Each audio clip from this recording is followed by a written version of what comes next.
دەم باش تەماشەوان هێژا ئاز عەلی شنگالی دێب ئاوایەکی زندی خەلەکەکە نوژ بەرنامەی مۆرکردن بۆوە پێشکەشکم. دەبێ خەلەکەیدا دیسان دێ بەحسا چەندین بابەتێن نوێن گەرم و گرێدای ڕەوشای زیدیان بە ئێخنە بەرچاف.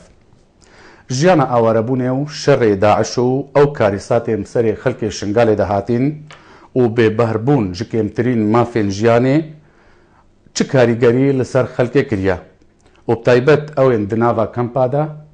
ژیانی دبنە سەر دامپێکڤە vê raportê bîn. gelek caran dihêta gotin got jin nîveka civatê û jiyan bêjinê pirêve naçêt lê mixabin dema behsa jina Iraqî û taybetiya Kurdên êzî dihête kirin. Perekî reş got tijî êş û nal û derdeserî dikeftiye berçavên te. Lora nuha jî jina êzdî di nav kampa de ji bilî jiyaneka pir zehmet diborîne perwerda zarokên xwe di nav van êrîşa de kar dike da got zarokên xwe fêrî zanist û zanîn bike da got di paşa rojeka mafayê bigehîne welatê xwe û miletê xwe. بشتي في تشتي بسري ما هاتي فرمانة ما هاتي تعدال ما بوي هر تشتي بسري ما هاتي اف من عامنا كم صارت خش علمي دور بكن اش ثقافي ام دور بكن ام داخواز كم بهر بشينا مدرسة ام واندرين بشينا روضة كافي تشتي بسري ما هاتي اجبيرة بكن حالة وانا نفسي اجبيرة شبير بكن تحكي كيف بكن وام جي هاد تشتيش متي ام تخسير ناقش وان تشتيش وان رب في ام شوان رب بيداكن وام جي تخازن كهاتشي عسى ما بك تشتيش زارويت ما رب في محتاج بن او جي مرر ما فرابن كيقو اف زارو جيلي مستقبله كفان خوندي او بشتي ايما او دي علم راكن فام تاخوازنا كان امانش مدرسه دور بكم ذي مدرسه ما قنجبن مدرسي وان قنجبن هاري كاريا ما بكن في تشتيكا او جيلي مستقبل كرابي دي ابن دكتور دي ابن محامي ام داخوازنا كان فانزار واش مدرسه دور بكن وما في هرب سر كفتي بنزار بيت ما تشتي ما كريش فانزارو كارا مش وضعي وان مأساتي دري خست شوي طرسي ما نشاط دانوان ما مساحة وان رفكر كمنهجكي تعليمي وترفيه مسابقات اغاني مواهب دوان ما دري خستن افزارو كنت محتاجي إنسانك بروان بسكنة دا مساعدة كوان نفسي بك ونفس الوقت معنوي بك زاروقت ما قالك يا ظالمين ما أف مساحة فكر دا أو ظلميتي سروان بتشي وقدر إمكان مش عندنا تعليمي وما التجهيز كرين شوارة يعني شجاعتك قوي الداخلي وان دا شي بوان بدستي خرابو يعني نشاطي تخو كرين بس شيء بدعمي ما وتعاونامه وقاد دوي يعني مستعدن يعني بيهتربين بس ما جهنينا يعني نوع 1400 زاروك البامنا يعني امتمنيت كان يعني مساحة هيجا واسع بايتي مقاطعك أي بتني تغطية كريه بس قواطع اللي تريد محروم منها ايش في تشتي عم تخوازن يعني نفسها في تشتي دعم بدنا نبس زاروكا دعم بدنا جنكا بدنا شبابة بدنا بيراميرا يعني محمود محتاج في تشتينا وأفتشت مفقودة نيف مدى لأن حالات نفسي الباما تكرار بون زيادة زاروکن شنگالی دهین ناسین بهمه برخودانی و بسینگکی برفره پیشوازیا آریشی بسروانده هاتین دکن و کاراساتا شنگالی مزنترین نمونه گو زاروکن ازدیت شنگالی بیجن آف والاتی امن پاراستین دی بریکا زانست تو زانین برسواوی دن. قانجا پیلاوین بنا حاری تامشنا قطع خوانا خو وقالا کی رفتامه پیسا مدوی ما وگارینا مالین موان فيري همو تشتاقونا لبس هل ماد بين وغيرنا شنغال اسبيجم انا هنكني ام زاروك ام الفيري ام كامبا اسيا ام ياريك نينا ام بياري كابندام خشوه فرماني ام دوري كان ام ياري نينا ام بياري كابندام خشبير كان او داعشاتيا سر شنغالي دغرتيا ياري ام خشبيرنا كان حطانا كنا او ياري كان يعني تشوسا ام تشنا دوره مصل بس ياري نينا ام بياري كابكان اري ام دشم بس خدر اسفري علم بوم جانستي بوم اسفري قالك تشتابهم لازم بما مصطاب بس اگر داعش شنقال اگر جي عراق درنا كفي قصدي بام شيء فيديني ناس بام تشتي دهتا زانین گونها به هزاران زاروکن آوارد ناف کمپاده جین سررای او جیانا پر زحمت لێ هەردەم لە پێشکەفتنێت گەڕن. Di hemû welata da zarok paşeroja miletane û erkeke sermilê hikûmetê got hemû ew pêdawîstên jiyanê jê re dabîn bikin. Lê wekû zarokên awara gotî, hikûmeta Herêma Kurdistanê bi erkê xwe ranebûye. Sererayê ew zilm û zordariya lê hatiye kirin, bi rêka zanist û zanîn dê welatê xwe pêş veyixin. Ji Kampa Beedrê, Qayît Şingalî, Badînan Sat, taybet bi bernamê morkirin.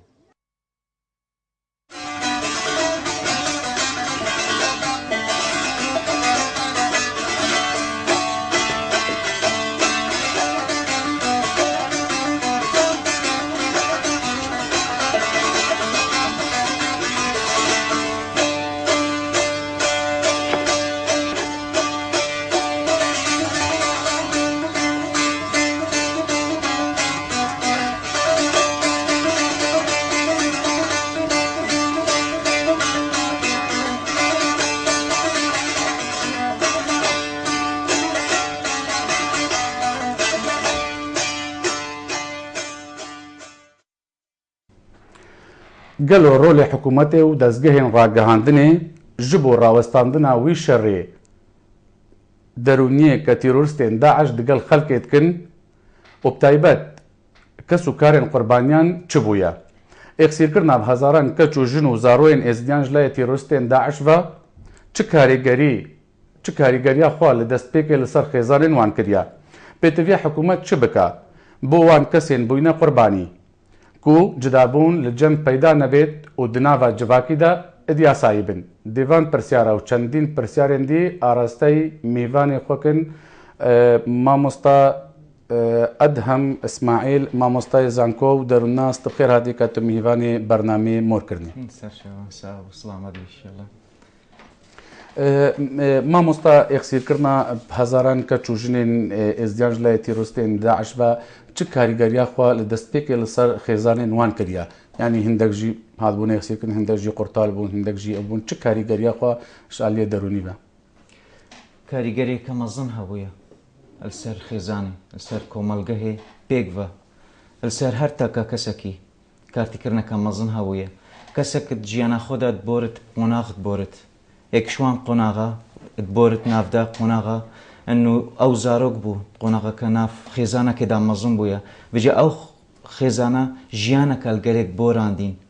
Atîfeke heye pêk ve xweşiyê diborîn, nexweşiyê dîtîn. Vêce piştî ew karîsate çêbûyî jîkvekirin hebû, tundî li gel wan hate kirin, kuştin li ber çavê xwe dîtin. Ekîd dê hetmandinek herifandineke mezin derûnê wan de çêbit. Hemû êşî derûnî em dişên ber çavê xwe bînin wekî em wek kesek çûne nav xelkî me de me dît hemû êşî derûnî. Gelekê ji wan êşî wan derûnî nav li şîwan de bûye. Neşiyan bêjin. Ew hestên nav li şîwan de ew êşe neşiya bikete peyv û axiftin bêjit. Vêce ew êşe ma gelgeleke ji wan. Heta vê gav hindekî ji wan etmayîn. Li gel xwe hizir dikin boçî wasal me hat. Sebeb çi bû? Erê boçî em. Yani gelek peyvê heyn. Ez çi bikim? Xêzana min çi lê hat? Hindekî ji wan zanit hindek hatine kuştin ber çavê wan. Dîtin ew sedmeye. Hindekî destê wan dabûn. Gelek karîsa serê wan hat. Hindekî dî heta vê gav emelekê heye enû sax bin rojekê vegeriyin. Hindekî dîşik destê wan dana bes dê çawa vegeriyin ew şik êrîşe ye. Yani ji hemû layîna ve êşeke geleke mezina nav derûnê kesê de û nav wê xêzanê de ew xêzana bêzar bûye, nexweş bûye û me divêt yani û her kesekî divêt jiyaneke xweş borîn jiyana xwe de û ew kes neşik mustahilin yani jiyaneke xweş bibin. Ne ev karîse bi serê wan hatiye bes ev waqe'a û madem waqeع çêbû vê tişnûka em çi bikeyn heta teamilê gel wî waqeعê دەوان کەسا vegerin jiyaneke yasayî. Piştî qurtalbûna wan ji destê Daeş yani gelek hatbûna girtin. Piştî qurtalbûna wan ji destê Daeş ew eşkence û fişar ke li ser hatbûne kirin ji laya tîroristan ve çi karîgerî li ser derûnê wan kiriye? Ser derûnê wan kartîkirineke mezin hatiye taybet ew bi xwe torawmayeke mezina bi serê wan, sedmeke mezin bi serê wan hatiye. Keftîneke jiyaneke ew jiyana ber çavê xwe şik neyînayîne. يعني قالك جاري دبشت يعني فيلمكي رعب بلا زاروك نكف نبر يعني بلكي تخوا دابينن او فيلمات رعب بيت طرس تيدا نه باشي حطيت ما ظنشك تبيجن بلا نلبر بتجبركو افا تشتكي يعني مطرسية تيدا فيجا تشاوا او بنا بشكت ويجيانا رعب تيدا هاوية تيروس تيدا هاوية تون تيدا هاوية اشك جاندان بحمو شواي وتعدي بحمو لاين تخوفا تيدا هاوينا اكيد افا كارثتك مظنة سردرونوي كسي اكيد ايشاوي نايشك بصناهية اجبر فيكي افكسا يعني بيدفي تشافكي جدايا نكو ام جداكينش خلكي بس اش جواكي بس تشافكي ما بترلي بتهاري بكين حتى اخنين ناف جواكي دا ان تزفرينا وي استي او بريلي جبركو او تشتي بسري هاتي يعني ام نشين بيجين هنجي يعني تندك ما ظنبويا هريك تشيروكا كهي يعني هر تشيروكا كوان جيانك جدايا طلبي ما مستطيع طلبي كرا بحثا تشيروكا دانو هبيبا تشيروكا بيبا بينن وام ديسا دي بردوامن بل تماشافاني هجا دام بيبا تشيروكا كاتشكا ازديا رزقار بويش دستي داعش بيبا بزانه بنو موركرن دي بردوام بي ودكا بن مان ما نيفروش خوات وام دركاتن ام القني قرتن ام القني قرتن ام القصرة كما زنكرن بو شيف بو تاري ام الدتانا كما زنكرن قاتلو مقتورا كما زنبو وام درانين ماغو كاوي ما بكيدا بن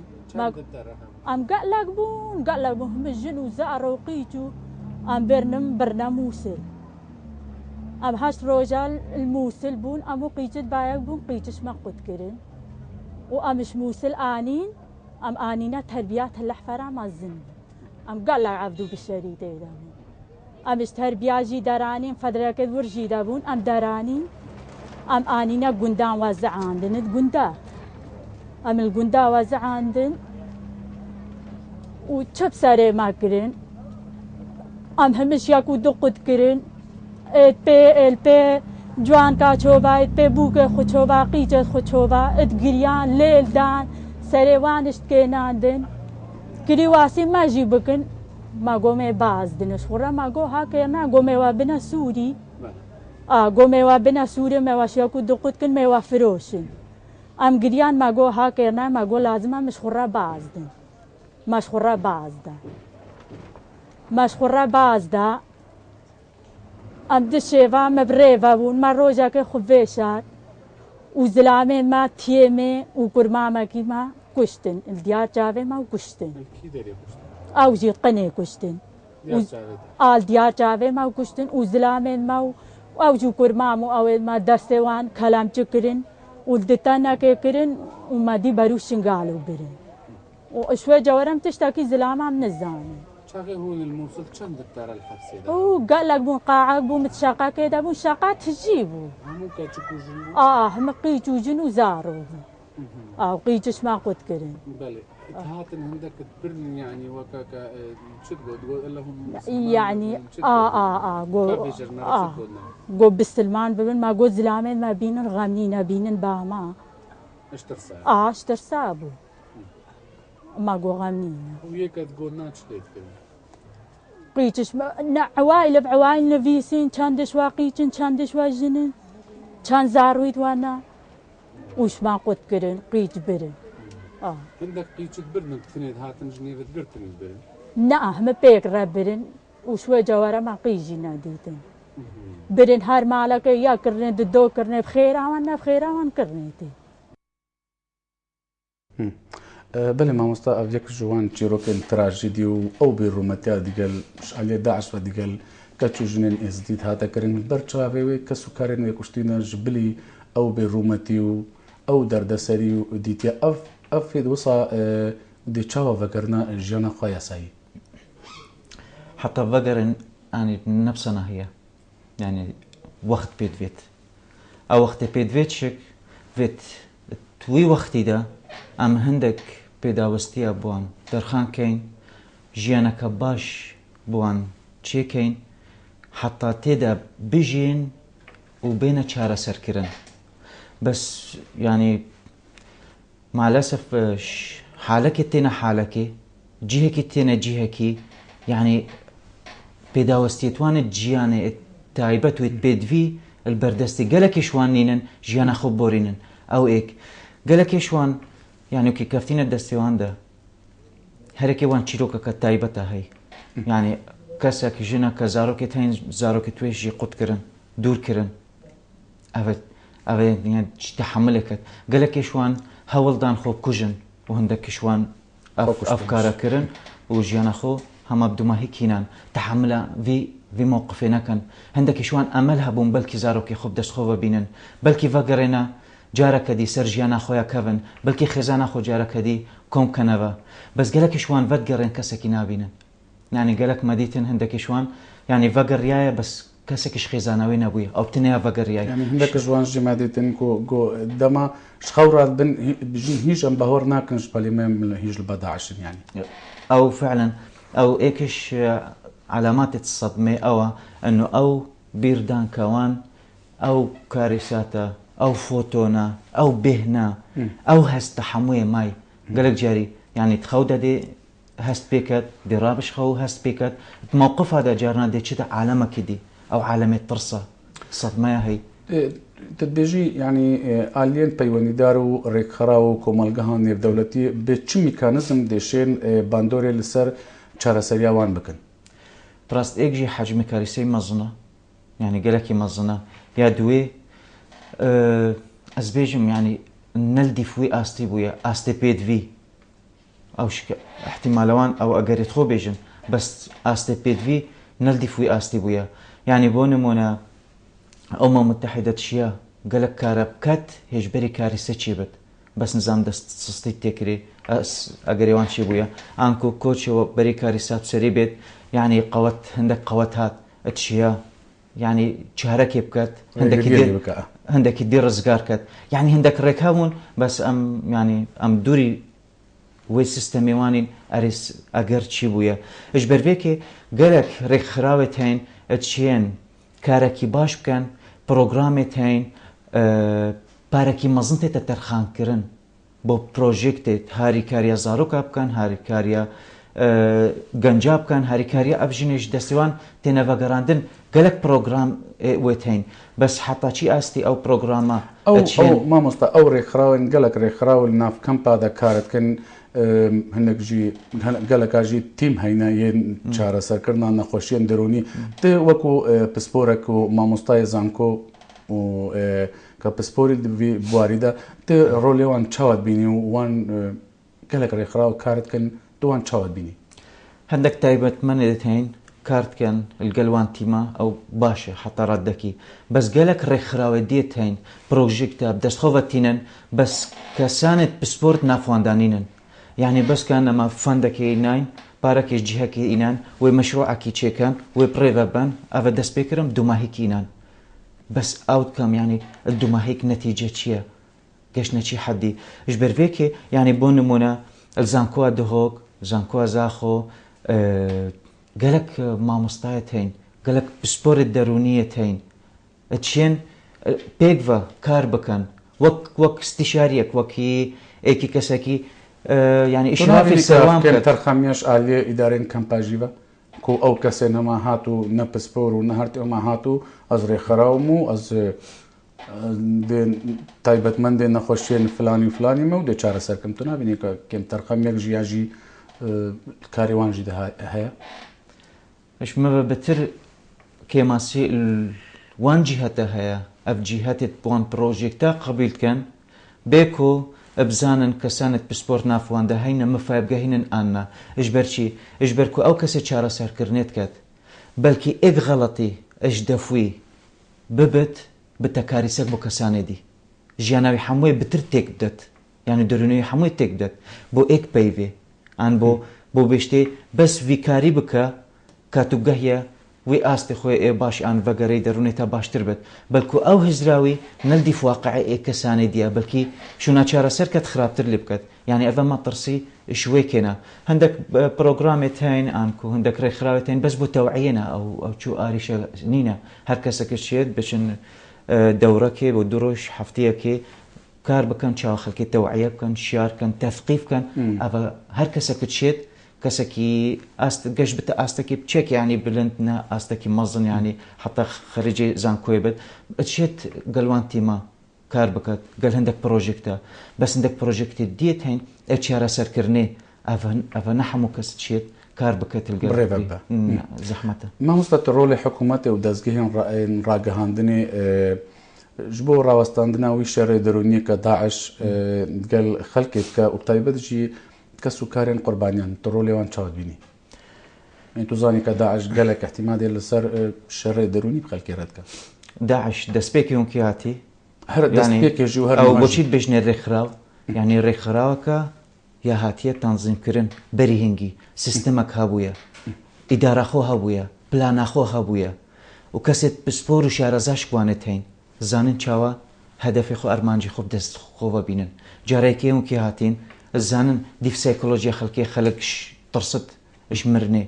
يعني او فيديو جيمانين بلاد كان قالك شروع بيخلق الترصد وان كسانت بسبور هابوينا كسان الشارزا بدوبلاجي واخراجي وان تشتحموه هابوينا في جزانين چاوا وهزري تصوير كان وهزري بلاوك الناف خلقي بيجني هكرم هاتين عندي حالة وأفبت عندي القلمبن يعني دو خيارويتين عن القلمنا ديف سيستمي ما ديف هزري ما ديف ايديولوجيا ما انكو أفا مصيري وا اجبر بيكي بيش كفتن جارائكي إنان قالك شوان نلقلوان بون استسلام بوت مالا خدا مان يعني وكي كاتينا دافرت فان مناطقة وقالك شوان نا او هزرا و ايديولوجيا وان شكاوية اجبر بيكي او تشيت كان اوان سركفتنا كينا جرى دسبيكي بلا فكرنا وهجري يعني عندك دفر كاتن بشر بالضبط أبا بيجني حرب نفسية يعني حربك نفسي بكارينان وسركفتن قلب دفر هابون شو ما ترسلينا بون أنكو دو سيارة سيارة شو نوي دفري أو دفر حمو خراب كرن بينما تشيان مقاومة كان بس كان ما الشلالك كفتت لشي وان كسان دا ويخل كده نشيان مقاومه بكن أفا بو هندك دفرات بيش نحمو دفر هندك دفرات دي نا الشر بردوام بو دفاعها أتكرن وقالك كسان هادنا كشتن كارتي كرنين شري وديمانين كشتني وشري وويران كرني لسر زارويان تاتشر هادي هبو يعني كاريگري لسر دروني وان كريا د چاوا وان زاروکا او انکا او دیمنن کشتنی وان دیتین بونمونه شنگالی او زاروکن شالی داش فید نزدی هاتین رواندن د چاوا وان وگارینا جیانکا یاسای براست اوش كارثه كديه يعني شو كارثه كديه كديه ماركا مازن تينا پروردكرن الجين طيبت لسر كارينا تشكي بله او كارثه كجلك مازن اجبرتشي او زاروك البردسيون هاتي فيركرن او الديف سيستمي وان هاتا فيركرن الديف تشتي باشا كرتو بكي افاي باشا بس كرتو في تشتي بكي ترصاتي دهي افا كفتت ناف هست ونستي ويدا بو ايديولوجيك الدفوي زاروكي ما زاروكشي زاروك الديف سيستمي ما بتيتا پرورده كرن بيجي او كسانت ماوكي دريش ماي وخاصة تايبات او زاروكي قالك اشوان هات نقود كرن جدي كيتوان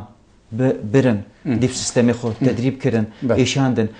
أفا بنا مطرسي السيركو مالجهي هاتكارنا إنا تشارا سركرن بو يعني بو باشروجي بتشي دمي ماجي قالنا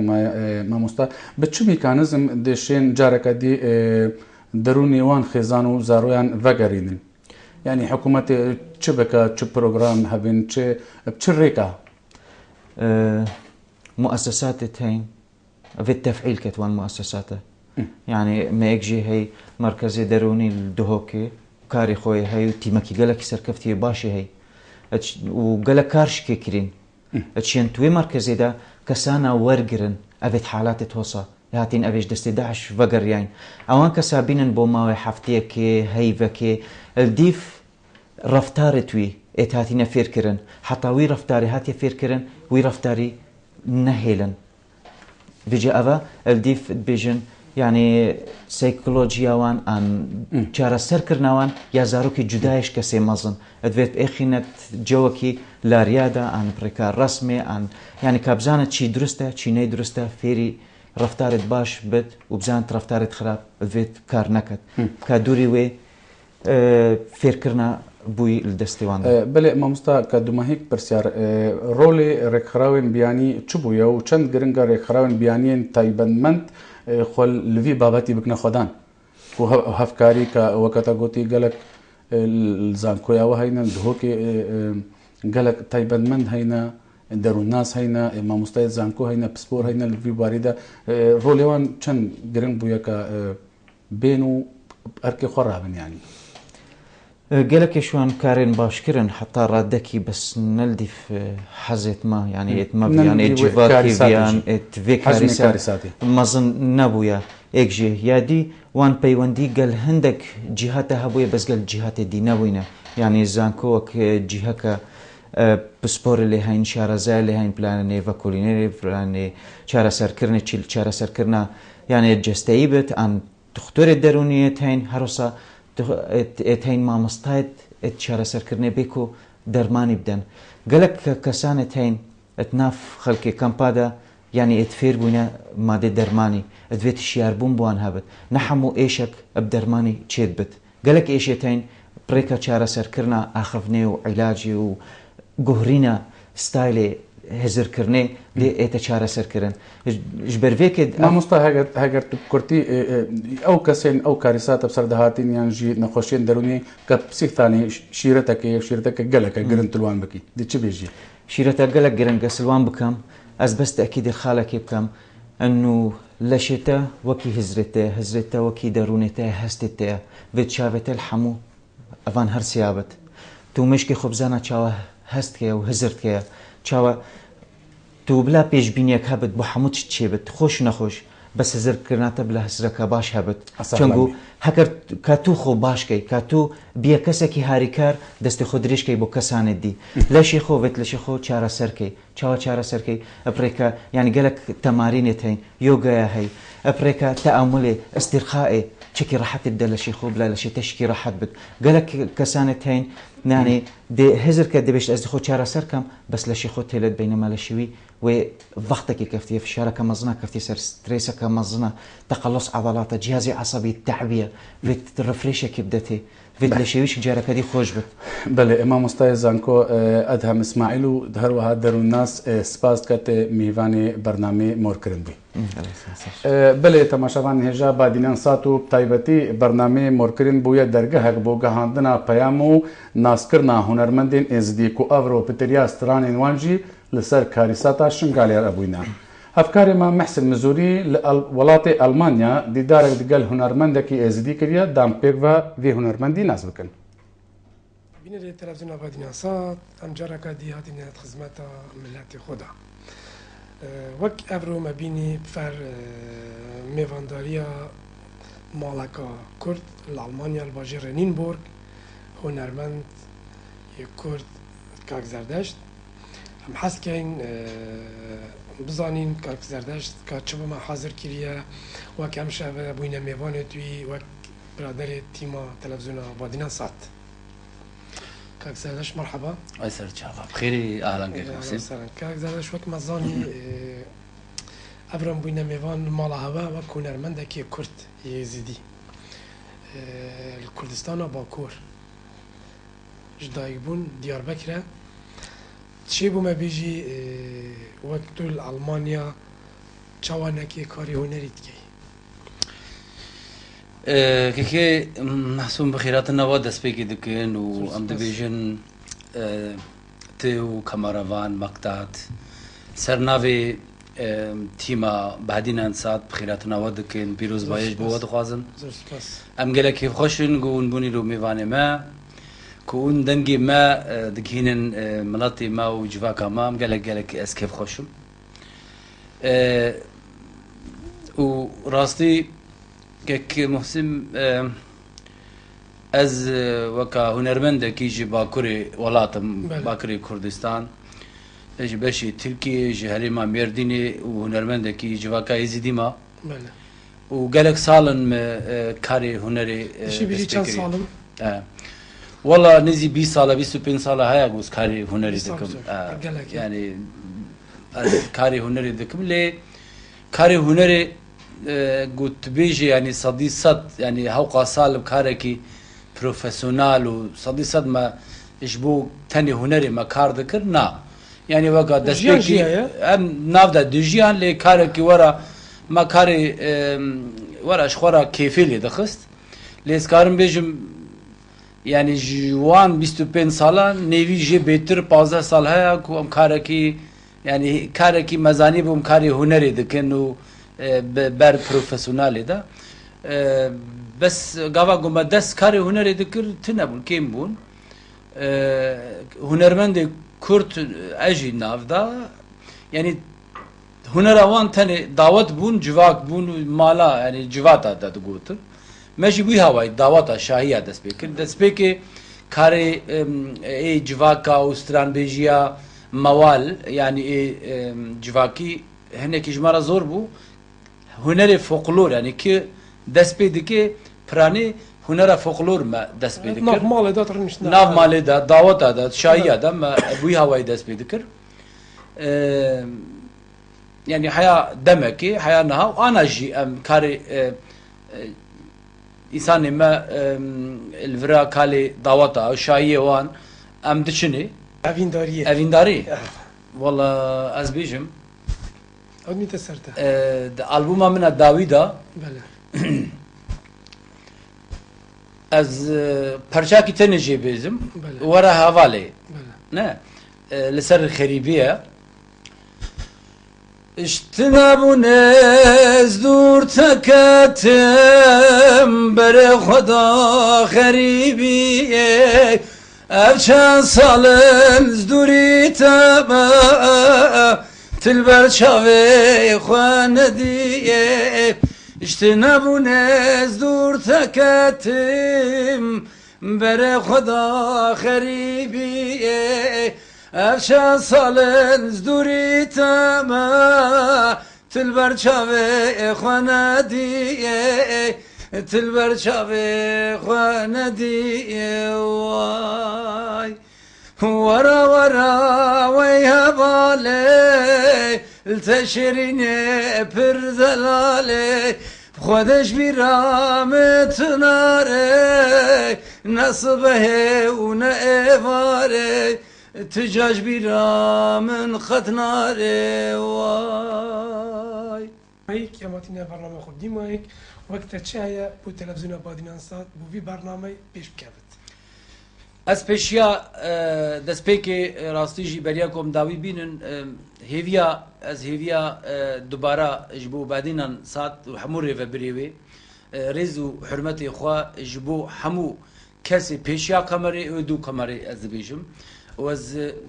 از بهیوی ما کو بعدين زات وکا کو ام اوروبا دجین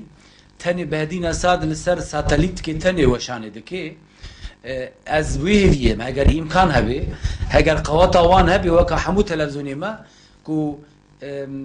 او تهود برده يعني به هوت بير به او کو ام گشتي ام تماشا بکن کرد هر چهار پرچه کردستان اروپا جی مینوان تلفزیونی ده از ویهیه دما کو بکه و اگر امکان هبه او هیویا سرکفتن جبو و برنامه و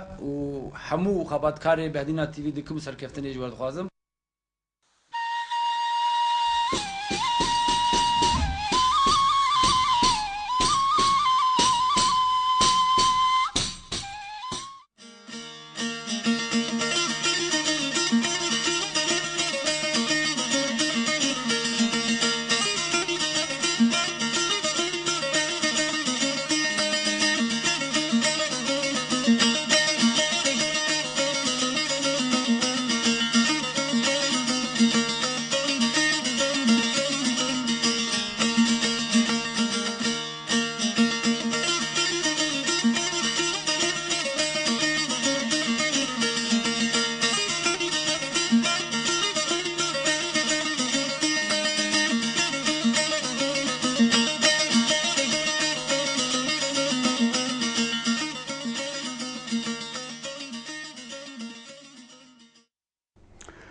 گەلۆ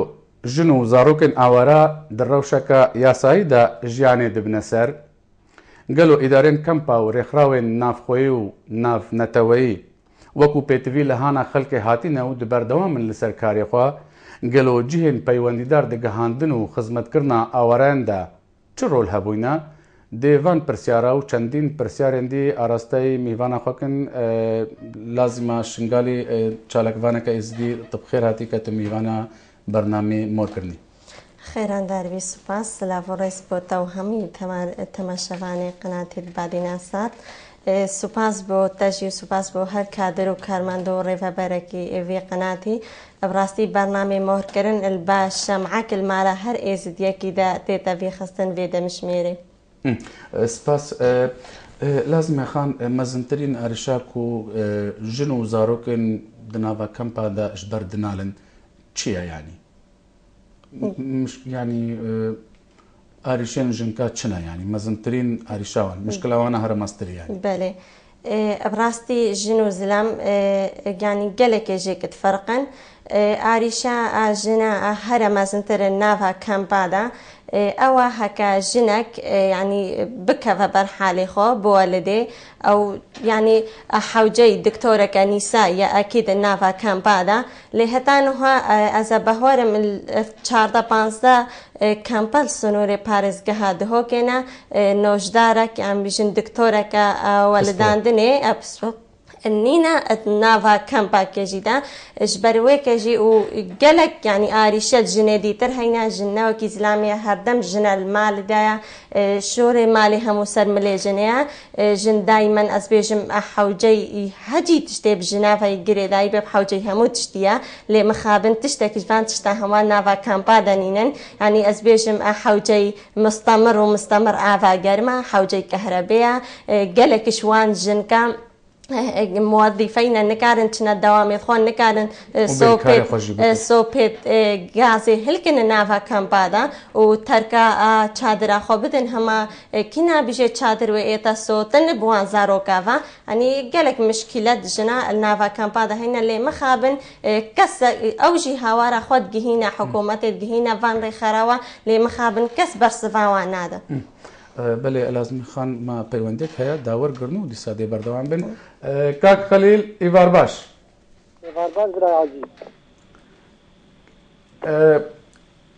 کاک خەلیل کەرەمکە کە چ پرسیار هەیە تلکێ دەری کە پەیوەندێ ماتی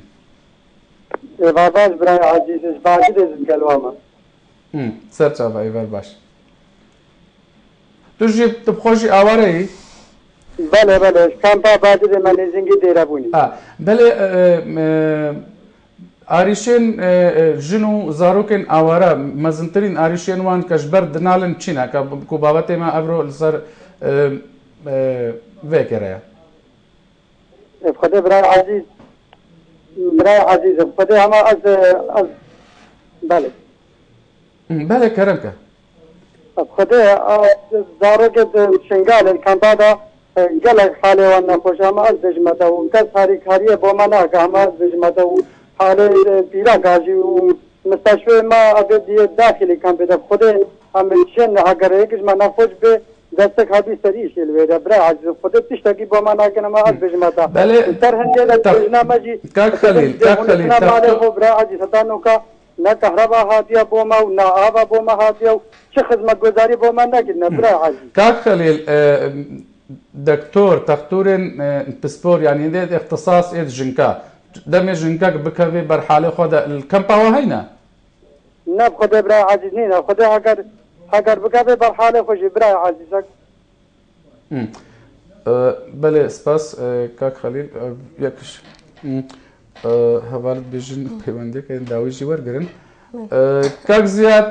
شەف باش أول خراب ما خيب بيجي قرارنا دبنا تتكلم خراب فاسي برنامج جديد لكن ماشي كله كبير زيادة بترنستا وسطا سوت كي برنامجه بس مزتها حكومة تجرم منظماتها هاي كاري زيادة بتكلم سايبا قاجي نزارو كان ناب كامبادا بوان دورة بينا بقرن مش لما مدرسة شبه كنا تبتيزا تيجين ناب كامبادا شتو بله لازم خان او یکش آواره بوکو گو درمان وکا پیتوینین یعنی الکمپاوان هر وها تختورین پسپور جنین یعنی بتایبتی ادجنکا بله یعنی هر وکو تا گوتیجی هر کمپاکی هەر کەمپەکێشی بەنگەهەکی ساغڵەمیتی دەڤەکرینە لێ ئەزب خۆ ئەس چوومە کەمپا شاریە ئەوی بەنگەهەیە ساغڵەمی ئەزم ناساغەکێ ڕەچووم ڕابۆ وەراقک نویسی چەند علاجاوی هەموو گۆهارە خارجی بکڕە باشە هەکە زانن ئاوارەینە و ڤەسالێکی ئەوم بیژن چەند هەیڤە دەربەدەرن و نەڕاتبەکە نەشغلێک هەیە نەتشتەکەیە الخۆلی سەرن باشەوەی تا بەنگەهێ ساغڵەمیش چ ڕەڤەکردە هەکە علاج دیدە نامدوە فەربێ هش نەساغارە وی بیژن وەراقکە نویسم ژن هەرە خارجی بکەڕە 40,000 باشە یا بلاش بنی دێری بگرن دەریڤان بەنگەهێ ساغڵەمی ناوا کەمپادا یا بلا علاجێ کامل متوفر بکەن هەتان هو ئەس بیژم چ ئەجهیزی کامل ناوا کەمپادا نینە ئەڤڕۆ لەسەر دەستگەهەکی ڕاگەهاندنێ من بەرێ خۆدا راپۆرتەکەی بەحسەیەکە ژوان کەمپا کرد بێژم بێرسفێ وەنە بێرسفێ توێ نزانم ناوێ بۆ هەموو ئەمیرێن پێتوی ینی جهازێن فەحسا و دەرزی و دەرمان و ئەوڵ وێ کەمپێ هەینە یعنی نزانم ئەکە هەینە بۆ بڵە هەموو ئاوارە چنەوەی کەمپێ ئەکیت ئاوارە هەموو نکارن چنەوەی کەمپێ باشە ینی شاریا و بەعادر و خانکێ و نزانکی چەندێ دووری بێرسفێنە نکارن خەڵکیشیکی بەلەنگازە نکارێ شاریا ئەش بەعادرێش خانکێ ئش کەبەرت و نکارن دریژی کەمپێ بن باشە حکوومەتە کوردستانی ئەفڕێ خەراوی ناودەولەتی نکارن و حکوومەتە عراقی نکارن بەنگەهێکی ساغڵەمی هەر کەمپەکێدا ناودەڤەکن بۆچیش vê derê dirîjî xwe bin ra saetekê rastî aware nikarin hosa dîtina te hikûmet û rêxrawên navneteweyî sistbûn wan ve xweyan nebûye di xizmetkirina awaran de piştî sal û nîvekê bi rastî ew salekê teqsîrî nekirin ji layê xwe ve بس اس ایرو بینم اس بینم حکومت کردستان جیوی هدی برف سستبونی وچه و هر وسار خراوی ناف دولتی جی هدی برف سستونی وچن لی داخواز آواره هر سرکی رزگارکردنا جیهدوانه رزگارکردنا دەڤەرێوانە خەڵکێ ئێزیدی وەکو ئەسکەچەکە ئێزیدی بیژم مە چ ئیسیفادا خوا ئش رزگارکردنا شنگالێ نەکردش مەرکەزا شنگالێ باشگوتن مە شنگا رزگار کرد و 40 بەس پەیوازمینە نە 40 80 سەدی یعنی هیچ هەشتی سەدی ئەلدەستێ تێرۆستی داعش تایبەتی قبلەت باشە چەند قبلەت هەموو یەک گوندی قبلەتێ نەمینێ هەموو نو هەلدەستی داعشتەیە باشێ خدرێ و تەلبەنات و تەلقەسەب و گەرزەرک و باشە ئێزدیا ئەو ینی جیهێ 200,000 ئێزدی نهۆیل بن دەستێ تیرۆستی داعشتەیە مە چ استیفادا خوا ئش مەرکەزا شنگال نەکرد تەنهاژی هاوەژیت کەڤن کۆڕێکڕا و ئەو نکارن پروژه ورانجام بده اعلام نویره چه تصویر کش هنگی هاون و طلقتینی ابراستیجی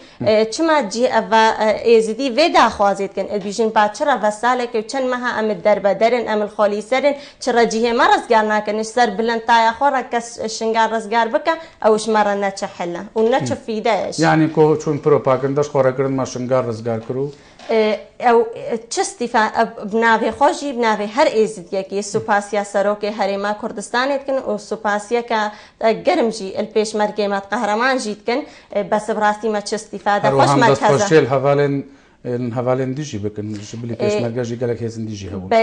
بەری هەر تشتێکی سوپاسیەکە گەرم جوان برایەت مەد خۆڕاگەڕە ڤەسالێکی و چەند هەیڤە جای شنگالێدا ئەو خۆرتێت ئێزدیا شەروانێت جای شنگالی وەختی سەرانسەری عراقی هەرێما کوردستان نەتی بتریاوێ نهۆل دەستی ترۆستی داعشدا لێوان خۆرتێت ئێزدیا شەروانێت جای شنگالی بۆستەکە بتنێشی ئاخاخوا وش جای شنگالی نەدانێت تیرۆستی داعش هەر وستا ینی ئەپڕایە منە شەخصی هەکە بێ خۆدێتی و خاینتی نەهاتوانە شنگال تجارة و تجارة خورتي شنگال ندانه چه کسی يعني الهفتي ودو فرمانه هفتي وسي فرمانه جي تجارة جي چای شنگال نکتیا دسته بخت رشا و آلاین رجی چای شنگال لی خوراگر و سر بلند و هر مینه سر بلند بری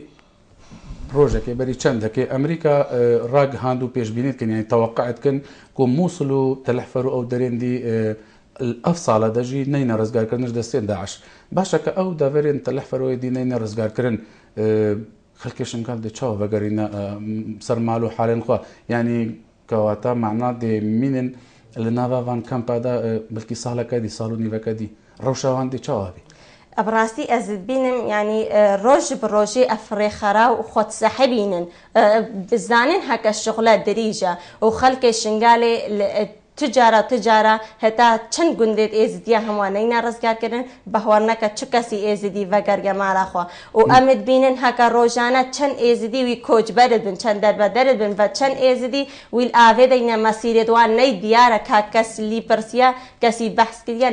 تبلیجی که دورین ایزدی هالبان رزگار کردن مکو بحشیقه و بعضانه و او دورین دیت شنگاله و هادبانا قربو كرن تعويض كرن دي شو بانوسا براستي اسبيجم هكا نهاش شنغال بو باريجي خلق شنغالي فانا كريه بأمانة تجارة يعني كس نكاري بيجي ازيوا منينم جارك دي فرمان استري ودوباره نبن كو جرنتيك دفي كو جارك ديو كارساتا دوباره نبي ما او امانه دفي ما جرنجيك برجاف دفي سديست امزان بن هكا راستا جاك دي فرمان دوباره نعم استري ما هما او تشتدفي بتني يعني بشتي رزقار كرني هكا نو اسبيش ماتا بشتي رزقار كرنيجي باشا تو كو تشالغوانا كازدي رولي حكومتها هريمي ويا بغداجي وراجهاندنا كردي دبشتواني كرنا كتشا ازدي ناديا مراج بو ورغرتنا خلاطا نوبل تشاوبيني يا اشتي براستي اسبيش ماتا ان حكومتها هريما كردستاني هرچند پرسیار شرکت دوری بابت منیج ون اعلام كردستاني ون يا عراقي هتان هو بحسابه كتشي نكريا مداخوازت كتشان امي جاوي خود بين چند قناتك عربي وبشتوانيا في كتشا ازديد كناديا مراد لهتان هو راغهاندنا كردستاني حكومتا كردستاني هروس حكومتا عراقي جي كونك دازغهن عربي هينا هر سر خبرين وان ناديا مراد بوينا ما انا ازبيش متى مي جاوي خود بينن هنا قناه العربينا ب 4 ساعات بهتا ناديا مراد كان لي باشا ماديا شي منافع معنويا مدفي خلقي تشتكي معنويا خلقي كردستاني تايبت كتو جنيت كردستاني وكو اموان بينن بيشيت خوا ام داخوازا مشوان كتو جنايا وكا خلقي بصراي كتشا وكاتي دوان دارت كرنا شارعة ومظاهرات كرنا منافي ناديا مراد يعني معنويا خوش بو سريما ازديا هموا بلندد بو لداخوازا مجي اشوان كتو يعني جنيت خلقي بصراي او خلقي بغدا ايوان او خاني شاندار كن بلده كما ينكر ابراستي كرن للحريمه كردستاني تمامتي نهاتي الحريمه كردستاني تمامتي نهاتي نكرن لما جي داخوازت كر هنا كتو جنت كردستاني ماجرا مشارك ببن در كم نستشارع كه هما السريمه بلن كربانا وماجي كغوبا ولا كتو جنت كردستاني جي مره مشارك بون اجبر خلاطه جايزه نوبل سلام اش خوشكاما ناديه رو از بيجم او يكمين كتش كردستان عراقي هكا جايزة نوبل اسلان او كتابرية وكو قوتنا اوارين سري چاي شنغالي كو بسخومتا پشتی وی کاریساته و فرمانه کو دیسان بسخومتا سیاست هاریکارین این حکومتا هرمي حکومتا بغداد رخراوين ناف دولتي وكا بيتوي ناغنوان سبب روشا جنو زاروكن ان اوارين سري چاي شنغالي تو هايداري روشاواني السبب چيا جبر لانا وجبر حزبه وسياسته او خانيكا يعني كافله تشديده نمايا كافله ده آلة سرت راكدينا باشا او هر او خدانيت همو آلة شنغالنا بقى هما شنغالو بقى يكبتني باشا جبرتش هر يكيش الآلية خوفا بيجي شنغال عمنا شوية تشتك ناقها الشنغال يكش بريكي تشتكي ناقها الشنغالة لما داخوازت كر نهو سالسري شنغال بكن حتى شنغال بتمامتي تيتا رزقار كن وكم قوتتا هيش بتري هفت قنديت ايزديال دستي داعش دنيا جهد 6000 ايزديال دستي داعش ده بلا هم رزقار بكن وبلا امانك تشيك نشمره هكا جاكا دي تشت اعاده نبي سري ايزديال او همان او سيستم او سيناريو بري سهشت هاتا كرن شنغال كو اداره ونزا همو تشت لهين سياسي يكي بسرخوفات برنو ايديد گوي من ايديد تدبيني همان سيستم تيتا دوباره كرن نهديتا دوباره كنا هان دوباره يعني ام بيجن چنده روشا تايبت كچو جنيت ازديا وزاروك ازديا السري چاي شنغالي ده بنيره چنده بزحمته يعني ان دكتورة اختصاص الويدري هينا ان مدرسه هينا تشتغنينا هبي مدرسه كبيله بس نه او كتشك أو طالبة كتشك همول شناوي مدرسة باشا كرتي الجهة كي هبه 2 كيلومتر جهة دي دور به أو خلنك عربيتها في جمع داخوازت كر عالم جي بهنا خوف فرح كما داخوازت كر أفدز جهة حزبيجي تيقك خوراجن الخلق شنقالي بنيرن تلو المال ويران يعني هكا بس لو كارثات آنينا سريخو وكشتنا 1000 زلامي و1000 زاروكي برافاندنا 2,000 كتو جني ازديا اسبيجم تاوي خونا دانا تشتشتي ديت بري هموي آوان کرنا شنگالي ودورا بيشتي آوادان کرنا شنگالي اشنو هكا حزبك بفيا حزبي بفيا او سر بلا هالبجاتن بينا كرنو هركي اكيد بهر بجانتر تشتغناي تكرن السر جماوري شنگالي سر خلق شنگالي دورا بنبو باكي بلا اللي بيروزي بشتي كارثات شنگالي ام بينكو قالك كتشو جنن اس دي خبر دانا ميداني و قالك دامو دزگهن حكومي و هروها ريخراوان دو ناوا كامبان دو وكو خوبخشو قالك جروب جي هينا كارت كن ترول جنا اس دي تو تشاود بيني بشتي كارثات شنگالي ابراستي طيبتي گنجان براستي رولي جنا ازدي از بين مرورة كي بيروزا وجنا ازدي جنا خوراجرة لبرانبر همو تشتي او از بيجم هكا دعما جنا ازدي هبا جنا ازدي ناكمي تشزلامي بو وشيراجي جنا ازدي زيركترا لي ازد بينم جنا ازدي كاري وقلك كتو جنت ازدي اسكارم بيجم ليش روجا سيهش هتا في روجي جاي شنغالي خورتي ازدي شرفاني جاي شنغالي هروسا پیش مرد قهرمان روی بری خدای تیروست داعش و شارد کن دوره کی پیروز جنا ازدی آنیا او کسی نش دست داعش رزگار بوین جنو زاروکو کو گلک جواناج گورم کومل رزگار بوینا ترول حکومت رخراوا تو چاود بینین د خدمت کرنا وان کساده کا دوی ایرو يعني اريشين وان زافنش علي دروني و اريشه هينا هروها دبي كو حكومات بتر جوه خب دوان كو كارثات مزن لبرچاوي وان چوي بينو گلكاجي بيروماتيك مزن گلوان هاتي كرنو كسوكارين وانجي البرچاوي وان هاتي نشهيد كرد اس گلكاجي زانم هنوها اش دست دا بتر السالة كيف دسي هيفا دست داعش دينا نوها هادينا نافا كان بادا شخورا وقت گرما هاويني دنياش گرما خراد بو بطاني شخورا كربون اسيه الشار عادة والبندبون وهر وسان نوها تيد بيني طافا باراني وبرفا والسرماي وجمدا قوني تاليس شخورا بيك ودرواني والبندين چكاسي نهاري كاريوان كديا ونلوان برسان اللي امد بيجن لازم او رمزك بانا الكردستاني دا والبيش ما چن هما بانا جبر زرره هر المازن جهش نوان وبونا قربانية كارثات شنغالي لي مخابن امش كيرا بيجن چكاسي هاري كاري نگهان جوان اگر دما هيك برسيار مشتبكن لازم خان تو آینده شنغالي مستقبل شنغالي تو چاود بيني وكو كچك يستي ابراستي مستقبل شنغالي نهاني ديارة هر نه شنگاله جبتنين هر چنده نه شنگاله بتنين دورين باشيكو بازانو قال دورين ديجين ازديا ماينه او اسبيش متى ازدي بما فربوينا چرا بما فربوينا ادبيجن باشا اف بري هموي سهل لينا يعني كاملا باشيكو بازانا وشنغاجي هروسا وسالك وچن هيفال دست داعش دا باش اجبرچ ازدي و برسيارت كن اجبرچ رزگارنا كن اجبرچ جهاد ازديات تمام مدينه نرزگار كديجن دورين كردستاني بل الرخي كركوك ومخمور ودي همو هاتين رزگار كرين باشا ازديا جهاد خود و ازديا مخمور وفيش خابون زاكي درو كدر ما بس منكو هيزن بيشمرغا او جهن دي همو رزگار كرينا بول في سنوري او جهن ان ازدي نشين ناين رزگار كرين هروسا ازديا امالي خوش بنيش حكومة عراقي قد كديا هرش روجا بري تافي روجي حكومة عراقي تشمر نكديا لداخوز اما جي حكومة هريما كردستاني شري خراي ناف دولتي جي حكومة الدولتي ناف دولتي هموي اوا رزگار كرنا شنگالو رزگار كرنا دفري ما ورزگار كرنا كتو جنين ما افي ام بينن چند بسري وان هاتيا بري هر تشتكي بله لازم شنگالي چالکوانا ازدي سپاس کته میوانا برنامه مور کردی سپاس بله تماشاوان هجا تا خلق کدیو برنامه کی دی بخاطروا